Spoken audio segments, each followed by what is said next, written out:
The Arizona sun had a way of burning memory into flesh. It baked the earth until it cracked like an old man's lips, and it turned sorrow into something sharp enough to cut the soul.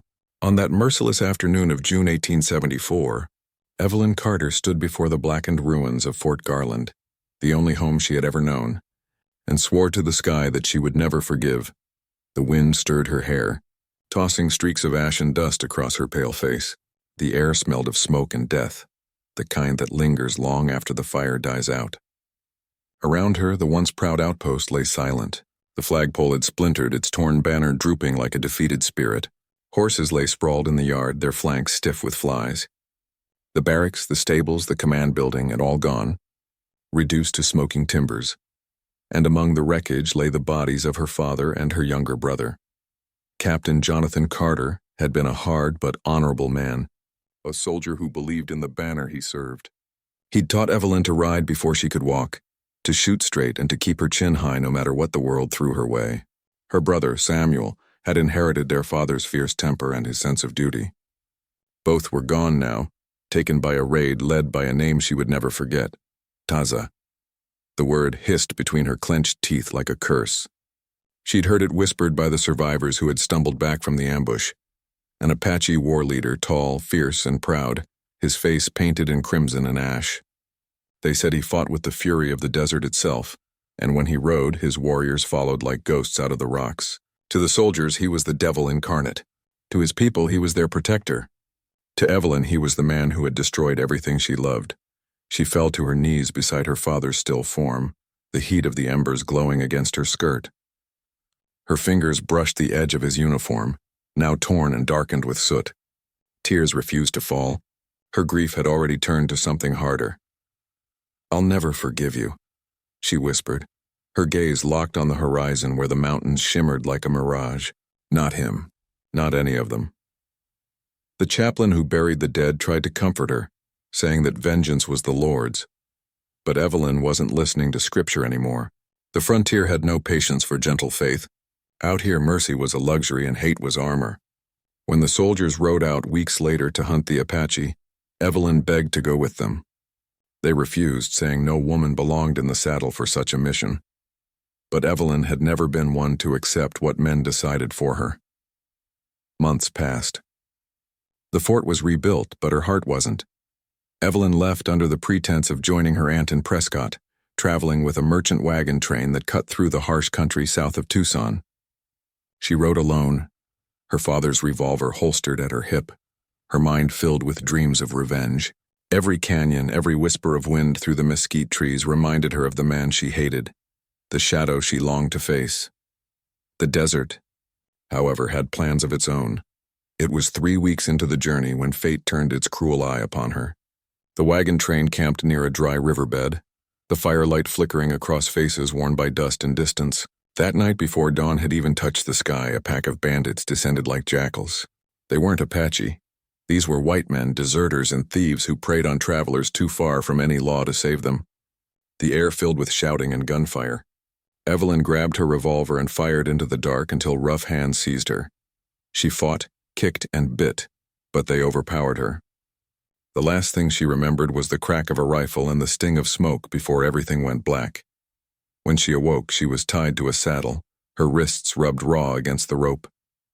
The outlaws had sold her like cattle, to a group of horse traders who passed her further south. It was days before she realized where she was being taken. The desert grew rougher, the air thinner, and when at last she was dragged before a tall figure in beaded leather and war paint, her heart froze. It was him, Taza. He was not what she had imagined. Taller, yes, and broader of shoulder than most men she had known, but there was a stillness in him, a kind of quiet that held more power than any roar. His black hair was bound with a strip of red cloth. His eyes were the color of storm clouds before rain. He studied her without a word, his expression unreadable. "Why have you brought her here?" he demanded in the Apache tongue. His voice was low, steady, like the growl of distant thunder. One of his men explained in broken English that she had been found among the white traders, wounded and alone. "She is enemy," another warrior said coldly. "She is soldier's blood." Taza looked at her a long moment, then said something she didn't understand. The men stepped back, leaving her standing before him in the desert silence. "Who are you?" he asked, this time in English. His accent was heavy, but his words carried weight. Evelyn lifted her chin, defiant despite the dust and the ropes on her wrists. "My name is Evelyn Carter," she said. "And if you know it, then you know why I should hate you." His gaze didn't waver. "Hate is a heavy stone," he replied. "You carry it too long, and it breaks your spirit before your enemy." She wanted to spit at him, to tell him that her spirit had died the day he slaughtered her family. But something in his eyes stopped her, something unexpected. There was no triumph in them, no cruelty, only the deep weariness of a man who had seen too much war. "Why didn't you kill me?" she asked finally. He looked past her toward the blazing horizon. "The desert takes enough life. I will not give it another." And with that he turned and walked away, leaving her bound but alive. That night, beneath the endless sprawl of stars, Evelyn sat by the campfire surrounded by strangers who spoke a language she could not understand. Taza's people, the Chiricahua Apache, moved quietly among the shadows, tending fires, whispering prayers to spirits older than the land itself. She watched them with suspicion but also curiosity. They were not the demons the soldiers' tales had painted. There were children, women grinding maize, men laughing softly as they sharpened their spears. And then she saw him again, Taza, seated apart from the others, his profile lit by the flicker of flame. He was sharpening a knife, the muscles in his forearm moving like coiled steel. When his eyes met hers across the firelight, she felt a shiver crawl up her spine. Not of fear, but of something she couldn't name. She turned away, clutching the edge of her shawl, her heart hammering against her ribs. "This is madness," she told herself. "He's the one you swore to hate."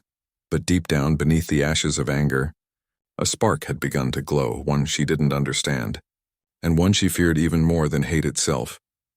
As the wind sighed through the canyon and the firelight danced upon her face, Evelyn Carter's destiny began to change. She didn't know it yet, but the path she had chosen, the road of vengeance, had led her not to destruction, but to a love that would defy the laws of blood and war. And somewhere beyond the stars, perhaps even the desert spirit smiled, for they had seen this before. Hatred was only the beginning. Love, fierce and forbidden, was the fire that would burn far longer. The desert has a way of stripping a soul bare. By the third week of captivity, Evelyn Carter had learned that the land itself was as unforgiving as the people who called it home. The sun scorched by day and the cold gnawed by night. Every breath was dust, every sound a whisper of wind over stone. Yet amid this desolation, she began to see the world with new eyes.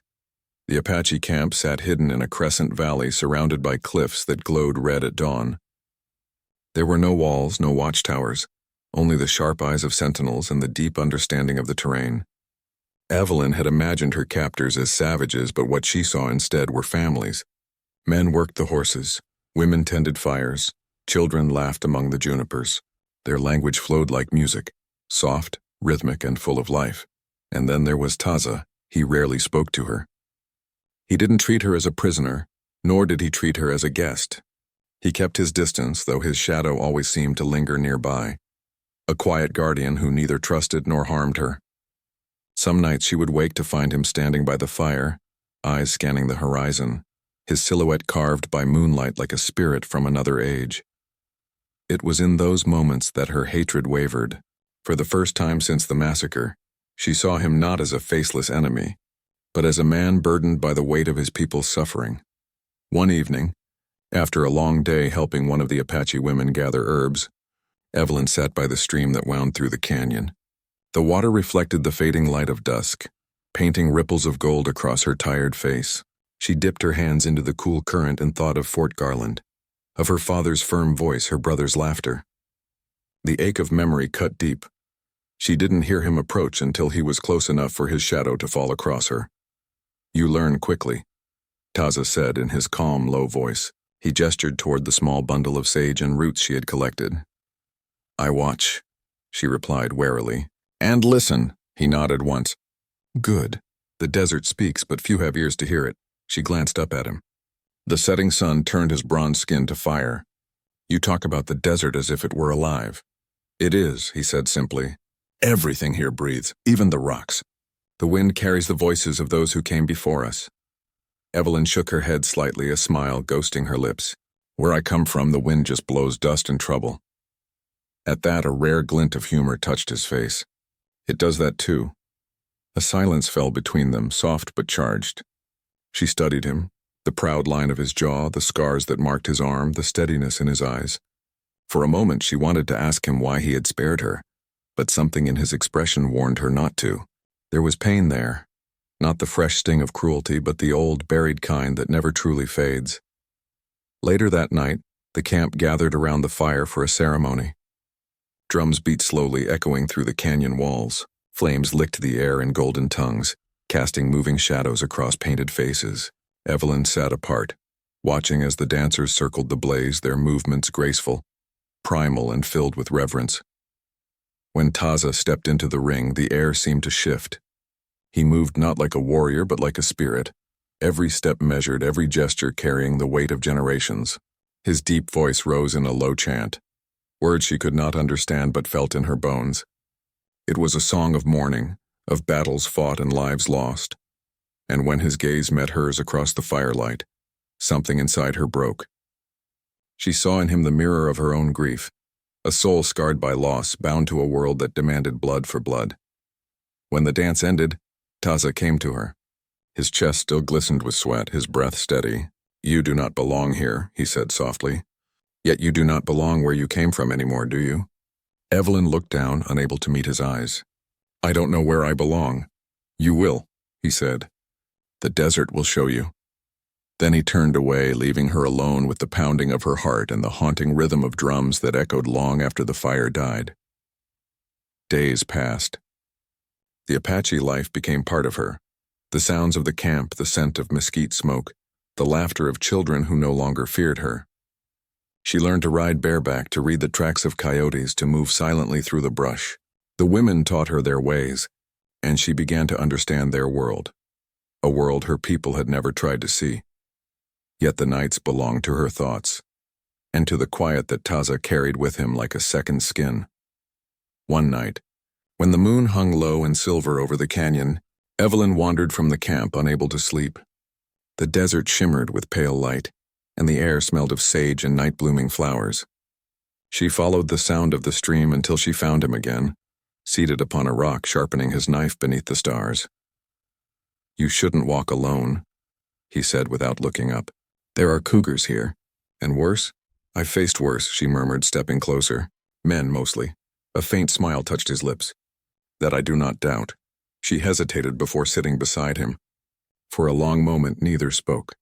The only sound was the soft scrape of steel against stone and the murmur of water nearby. Then she said quietly, "Tell me about them. About your people." He stopped sharpening and glanced at her, surprised. "You would listen?" "Yes," she said. "I've heard what soldiers say about you. I want to hear the truth."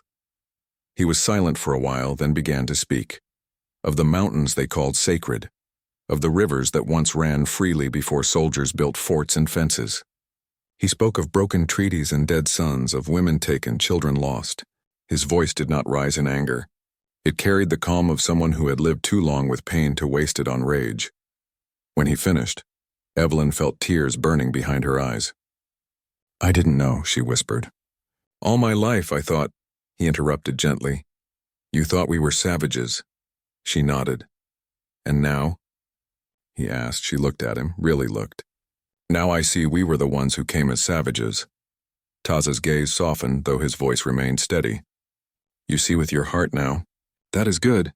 Their eyes held for what felt like forever.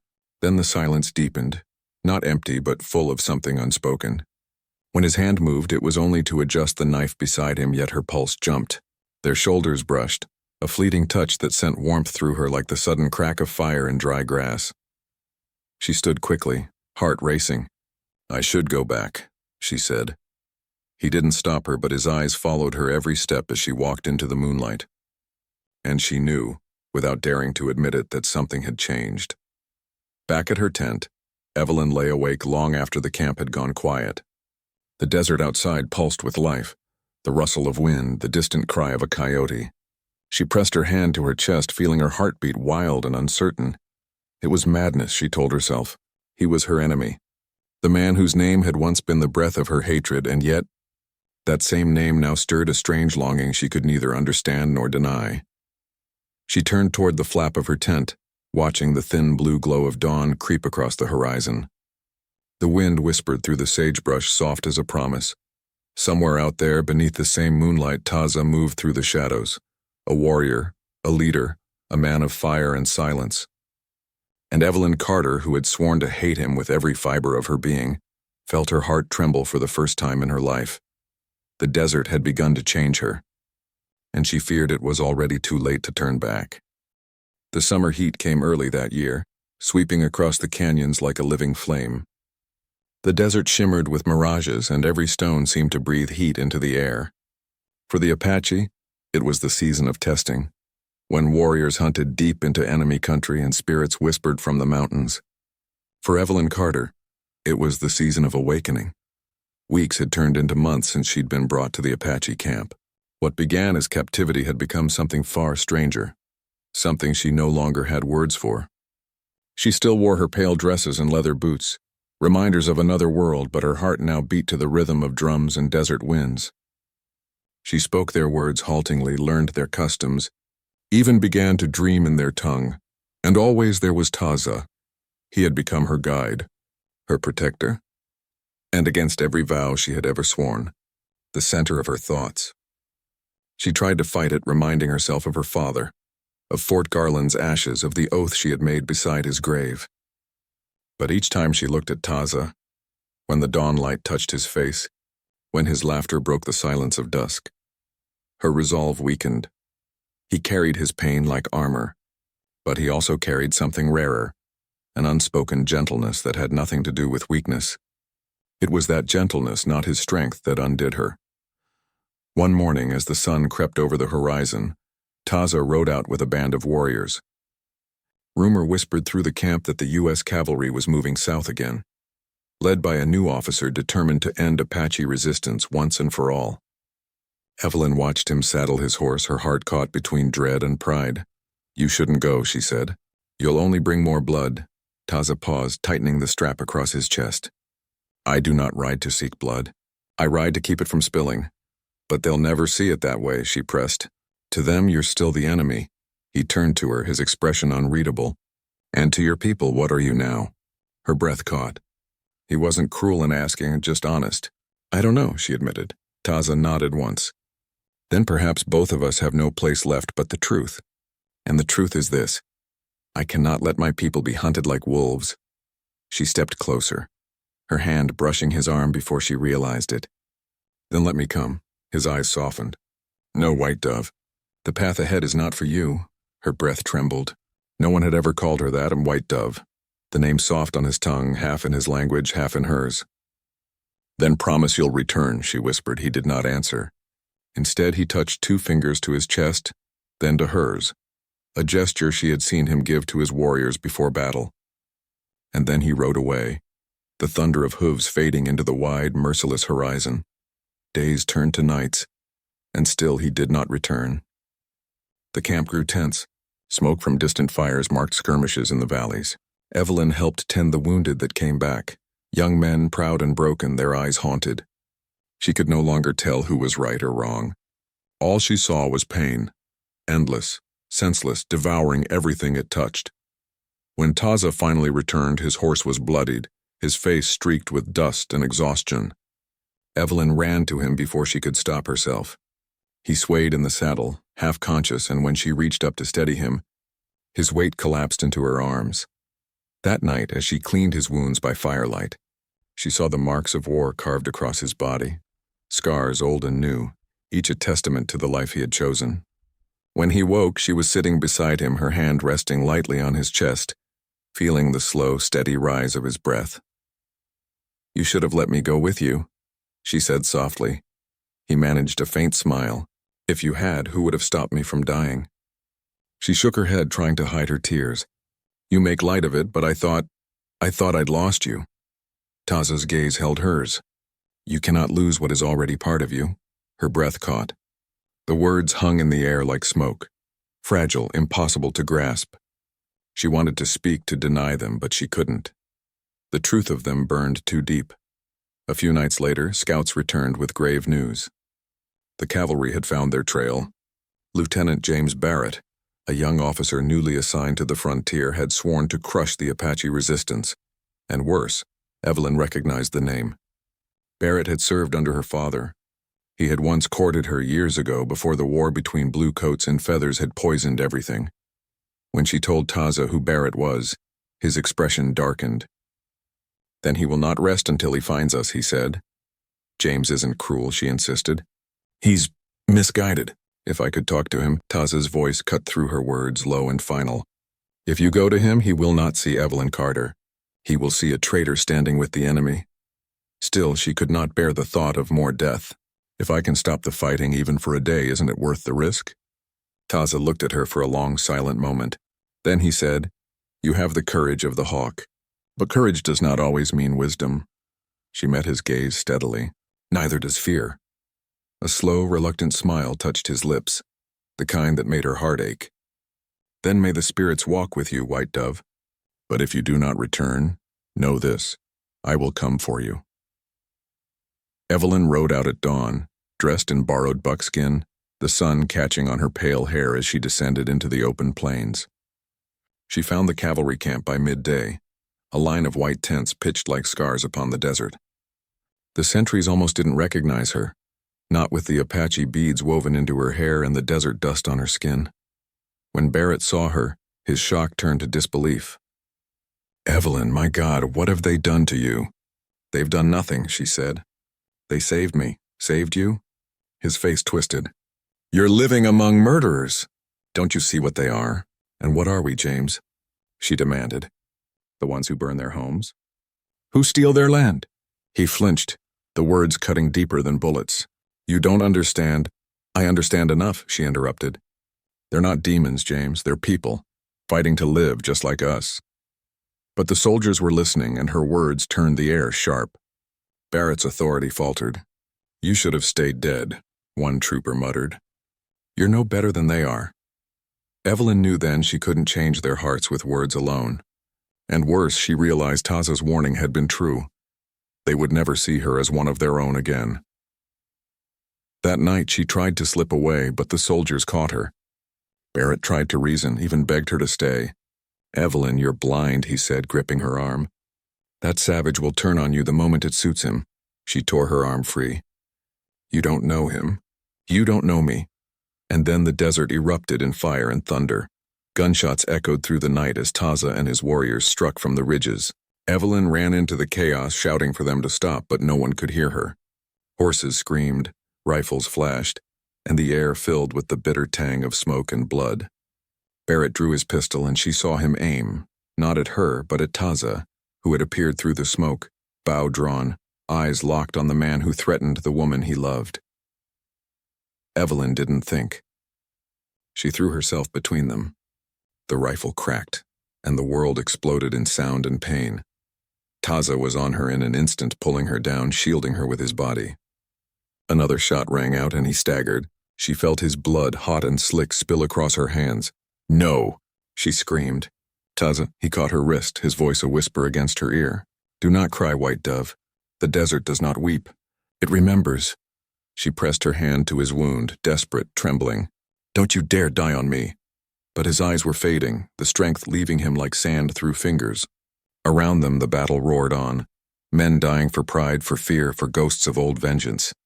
Yet in that moment Evelyn saw only him, the man she had sworn to hate and now could not live without.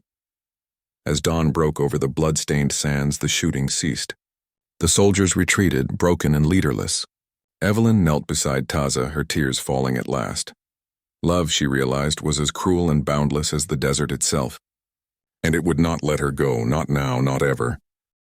The dawn after the battle was painted in blood and gold. The desert lay silent again, save for the moan of wind through the broken canyon. Smoke curled upward in thin, weary ribbons from the burned wagons below.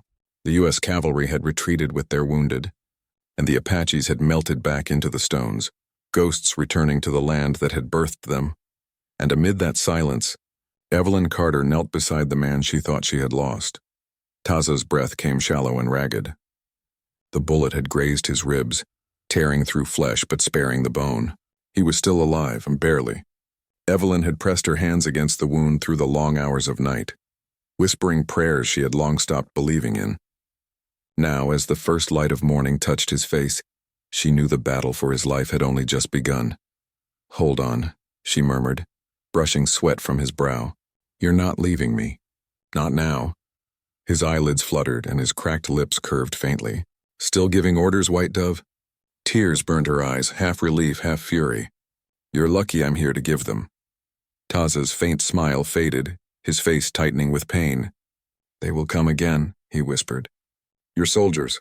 They will not stop." Evelyn looked out across the plains where the cavalry had fled. The desert stretched endless and unforgiving, yet she felt no fear now. "Then we'll go where they can't follow," she said. "Some place the world forgets." Taza's eyes opened fully then, dark and steady, the strength behind them still fierce even in weakness. "There is no place the world forgets, Evelyn. Only the places it never learned to see." They hid in a canyon west of the San Pedro River, a place of red walls and cool shadows where water trickled year-round. The Apaches called it Nagash K, the Hidden Heart. There Evelyn nursed him back to life. She tore strips from her own dress to bind his wound, learned to grind herbs for medicine, and kept the fire burning through the long, cold nights. Days passed in slow rhythm, the kind that blurs time into something eternal. Taza's strength returned, though he still bore the stiffness of pain. He taught her how to read the canyon signs, where the mountain lion walked, where the quail nested, where the stars hid water in the desert's belly. Evelyn, in turn, taught him words in English he had never needed before: trust, hope, home. At night, when the fire burned low and the crickets sang in the brush, they spoke of dreams. She told him about the house she once imagined having: white walls, a porch facing the sunset, a piano her mother used to play. He told her about the childhood he'd had before war, of fishing with his brother in the Gila River, of his mother's songs under the cottonwoods. It was then Evelyn realized how little she had ever known of the people her own had called enemies. Their stories, their laughter, their grief, all had been stolen by the world's indifference. Sitting beside him beneath a sky full of stars, she began to feel shame for the blindness she had been born into. One evening, the wind carried a storm from the mountains. Thunder rolled over the canyon, and rain began to fall in heavy, cleansing sheets. The two of them took shelter beneath an overhang, the fire crackling weakly between them. Lightning flashed, illuminating the raw lines of Taza's face, the strength in his jaw, the tenderness that lived behind his eyes. "Your people will look for you," he said quietly. "They will call you traitor." "Let them," she answered. "I'd rather be faithless to hatred than faithful to lies." He looked at her for a long moment. "You are not meant for this life, Evelyn. The desert is cruel. So am I," she said, and though her tone was fierce, her eyes shimmered. "Or I was. Until you made me see what living truly means." Taza turned his face toward the rain, letting it wash over his skin. "I have killed," he said after a while. "I have taken life, seen my brothers die." "If the spirits judge me, they will find my hands red." Evelyn reached out, her hand trembling slightly. "Then let me share your burden," she whispered. "Maybe together we can make something clean again." He looked down at her fingers, small, pale, dirt-streaked, resting against his arm. The storm rumbled around them, a wild hymn of wind and thunder. Slowly he lifted his hand to her face, his thumb brushing away a tear that the rain had not claimed. "Then let your heart be free of vows," he murmured. His words sank into her like the first rain after drought. She closed her eyes, and when his lips found hers, it wasn't the desperate grasp of two lost souls. It was a quiet promise, sealed not by the flesh but by everything the world had taken from them and everything they had chosen to build instead. Outside, lightning split the sky. The storm raged, but within their shelter there was only warmth, the soft sound of breath, the steady heartbeat beneath her palm, the taste of rain and ash and forgiveness. Evelyn felt the walls she had built inside her crumble to dust. She had sworn to hate him. Now she could no longer remember why. When the storm passed, the desert awoke renewed. The air smelled of wet earth. The cacti gleamed like emeralds, and the river sang softly through the canyon floor. Taza moved with renewed strength, and Evelyn walked beside him, helping him gather what they needed for the journey ahead. They were both outlaws now, fugitives from two worlds that would never accept what they had become, yet neither spoke of fear. Theirs was a love that defied the language of either race, a love born not of gentleness but of fire. It was not a dream of ballrooms or vows whispered in churches. It was a wild, living thing that had clawed its way out of death itself. At night they lay beneath the stars, speaking little, because words no longer held the weight they once did. Sometimes she would wake to find him watching her, not as a captor, nor even as a lover, but as a man who had found something sacred in a world that had long forgotten holiness. Once, as the moon hung high, she turned to him and said, "When I first saw you, I thought you were my punishment. And now?" he asked. She smiled faintly. "Now I think you're my freedom." He drew her closer, his breath warm against her hair. "Freedom is a hard road." "I know," she whispered, "but I'll walk it with you." Weeks later, word reached them through a trader passing north. The cavalry was in retreat. Barrett had been recalled, his command stripped after the failed assault. Peace, fragile and uncertain, hung over the territory. Still, Taza knew that peace was a mirage in the desert. So they stayed hidden, building a small home in the canyon, a hut of stone and juniper wood roofed with the hides of wild cattle. Evelyn learned to weave baskets and cook over open flame. Taza hunted and fished, his laughter returning in rare, bright flashes that made her heart ache with joy. Sometimes riders passed far on the horizon, soldiers, scouts, settlers. But none came close enough to find them. They were ghosts now, their names carried only by the wind. And yet in that solitude, Evelyn found everything she had ever sought. Not comfort, not safety, but truth, the kind that burns and heals in equal measure. One evening, as the sun dyed red over the canyon rim, Evelyn stood beside the river, her hands trailing through the water. Taza came to her side, silent as always. She turned to him, her eyes catching the fire of dusk. "I used to think love was something gentle," she said, soft, tame. He smiled, the kind of smile that belonged only to men who have lived through hell. "And now?" "Now I know it's a storm," she said. Wild, beautiful, and dangerous. Taza took her hand, pressing it against his chest. "Then let the storm be ours." The desert wind rose, stirring her hair, whispering through the rocks like the laughter of ghosts. The world around them was vast, merciless, untamed, but in that single heartbeat it belonged entirely to them. The oath of hatred was long buried. In its place burned a love that even the desert could not consume. The summer sun had turned the desert gold again, the way it always did before the long, cruel months of heat set in. The air shimmered like glass, and the world around the canyon lay still, too hot even for the hawks to circle. It had been 6 months since the last soldier had been seen riding through the San Pedro Basin. The war between the settlers and the Apaches had faded into the quiet kind of peace that only exhaustion can buy. Men were tired of killing, and the land itself seemed tired of drinking blood. In that hush, Evelyn Carter and Taza had carved out a life the world would never know. Their home was nothing more than a stone hut tucked beneath a red cliff wall, hidden by sagebrush in the shade of a lone mesquite tree. Smoke from their fire curled up each morning, a thin gray thread against the endless sky. Evelyn rose before dawn, fetching water from the river, her skirts dusted red from the clay path. Taza would follow the game trails, his bow slung across his back, bringing back rabbits or wild turkey. Together they lived, not in luxury, but in truth.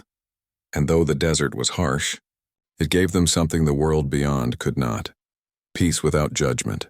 Each evening, when the heat died and the wind began to hum through the canyon, they would sit by the fire, watching the horizon bleed into violet. Evelyn had learned the Apache songs by then, slow, haunting melodies that told of rivers, storms, and stars. Her voice, once trained to sing hymns in a church back east, now carried the ache of the desert. Taza would listen, silent and still, his dark eyes reflecting the firelight. When she finished, he would say softly, "The spirits hear you. You sing with the land now." She'd smile at that, brushing a stray lock of hair from her face. "Then maybe the land forgives me." Taza would shake his head. "There is nothing to forgive. The land remembers only truth." But the world beyond their canyon still lived in her dreams. Sometimes Evelyn woke in the night hearing echoes of the past, the sound of church bells, The laughter of townsfolk, her father's stern voice saying, "No daughter of mine will love a savage." Those words haunted her, even here, even after everything, and yet, when she looked at Taza sleeping beside her, peace would return, deep and sure as the river flowing outside their door. In the early autumn, word reached them through a wandering Pima trader that the army was returning to the territory. The cavalry wanted to establish a fort near Tubac again, and settlers were pushing back along the southern trails. Evelyn felt a shiver run through her as the man spoke. The past was rising like dust behind a herd of horses, and dust, she knew, always finds its way into every crack no matter how deep you hide. When the trader left, she turned to Taza. "They'll come here. Maybe not soon, but they will." Taza was quiet a long while. Then he said, "If they come, we'll go deeper into the mountains. There are valleys no white man has walked." She looked down at her hands. "And we'll keep running forever?" He stepped close, touching her chin, forcing her to meet his eyes. "Not running, living. But what kind of life is that?" she whispered. "Always hiding, always looking over our shoulders?" He smiled faintly. "The kind worth fighting for." Evelyn pressed her forehead against his chest. "Then we fight." The months that followed tested them more than any before. Game grew scarce and the wind came howling through the canyon with a taste of winter. Evelyn learned to mend their clothes from animal hide, to trap quail and tan deer hides with ash and smoke. She had never imagined she could live like this. A woman once raised among polished floors and lace curtains, now hardened by desert dust and hunger. But in the hardship, she found strength. Taza would often watch her from a distance, the way she carried water, the way she built the fire with sure, steady hands, and he saw in her not the frightened woman he had once taken captive, but a spirit equal to his own. One evening, he said to her, "When I first saw you, I thought you were a flame, something wild, dangerous. I did not know that you would burn inside me." She smiled softly. "And I thought you were the darkness itself. But now I see it was never darkness, just a place where no one had yet brought light." They stood together in the twilight, the stars coming alive overhead, and the canyon wind weaving through their hair. In that moment there was no divide between them, not race, not history, not the world's cruel laws. Only two souls who had fought through fire to find each other. Winter came harsh and unrelenting. The desert nights bit with cold, the kind that made even the stones crack. Evelyn fell ill for a time, her lungs heavy with fever. Taza stayed beside her, never leaving her side. He crushed herbs, boiled roots, whispered prayers to the old spirits and to hers alike.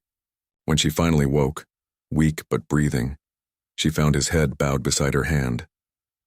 "You should rest," she murmured, voice cracked. He lifted his eyes, tired, red from sleepless nights. "I rest when you live." Tears welled in her eyes, but he brushed them away with rough fingers. "No more tears," he said. "The desert takes too much water already." Even in sickness, she laughed. "You always know how to make me smile." "And you," he said, "how to make me believe." From then on, neither spoke of leaving, nor of the world outside. They belonged to the land now, and to each other. Spring returned with the scent of wildflowers. Evelyn walked one morning to the river, where cottonwoods trembled in the breeze. She bent to wash her hands and caught sight of her reflection in the water. Her skin had bronzed under the sun, her hands calloused, her eyes sharper. She no longer looked like the woman who had come to the territory in silk and fear. She was something else, forged by the land, by love, by survival. Taza came up behind her quietly, his shadow falling across the water. "You look like the women of my people now," he said. She turned, smiling. "Then maybe I finally belong." He took her hand, pressing it against his heart. "You always did." Years later, writers would sometimes speak in hushed tones about a white woman seen deep in the Apache lands, living with a tall warrior by a hidden river. Some said she'd been taken captive. Others swore she'd gone willingly, forsaking her people for love. No one ever found them. But on nights when the desert wind howls low and the moon hangs heavy over the canyons, travelers swear they can hear the echo of a woman's laughter carried on the air. Soft, free, and unafraid. The story of Evelyn and Taza was never written in books or carved in stone. It lived in the hush between the wind and the sand, in the places civilization forgot to claim. Their love was no gentle dream, but something fierce, born in hatred, tested by fire, and tempered by the wild. Evelyn Carter had sworn to hate him once. But the Apache's touch had set her heart ablaze, and that fire, untamed, unending, still burned somewhere in the heart of the desert.